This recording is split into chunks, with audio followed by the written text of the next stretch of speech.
go ahead and move on to autonomy. So remember, it's PAM-C, so the first P is purpose, the A is autonomy.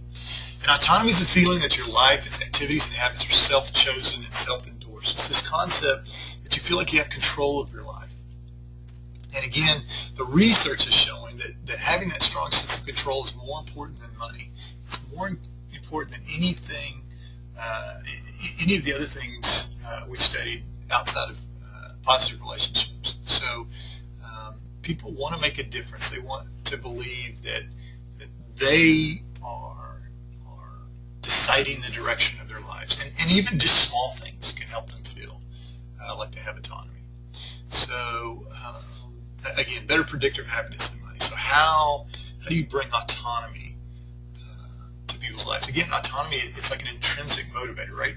Money is an extrinsic reward. That only lasts a certain amount of time. Money, a raise only lasts about 90 days. But having autonomy and feeling like you have control of your life will last a much longer time period, especially if you continue to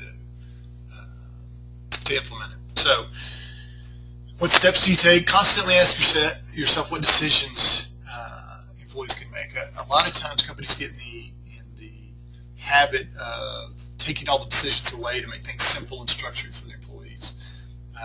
But when you're doing that, you have to remember they still want autonomy. They still need the feeling that they have control. So how can you help things be structured but also give them control? And it might be things like little decisions. It might be things like maybe deciding when they come in, flexible work hours. We talked about casual Fridays on one of the comments. Casual Fridays is a great thing. Let people decide if they want casual Fridays or casual Wednesdays. Let them make the choice. Deciding what snacks you guys have in the office, right? It's little things and letting them make those decisions. You can also do bigger things. You can do things like letting them decide who's going to be hired for their team. So if you're bringing in a new team member, let them interview those team members and help make the decision.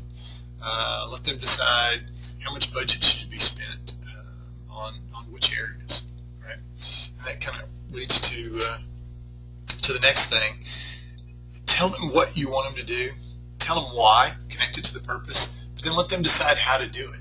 So if you're going to implement a new project, let them decide how they might implement that project and what money will be spent to do that. And you can give them parameters or benchmarks. You can say, hey, you have $1,000. Let's get this done in for under $1,000 within 3 weeks. So you give them the benchmarks, you give them the parameters, but let them decide how they're going to go about doing it. And that's one of the biggest things, is supervisors not telling people how, but telling them what and why they're doing it, and then seeing what kind of creative ideas they can come up with. And then also putting frameworks or benchmarks around it so that they don't get into too much trouble. Obviously, you want to keep them from spending $10,000 when your budget's only $1,000. So an activity, write down 3 areas where you can give your team more autonomy. So what are some ideas to give your team autonomy? So what decisions can you let them make? Little things, can they decide when and how to celebrate people's birthdays? Can they decide when and how to celebrate team accomplishments? Maybe you can set some parameters and give them approval within a certain budget, or they can decide when the project's done as long as it's done in the next 30 days or something along those lines. So how can you give your team autonomy?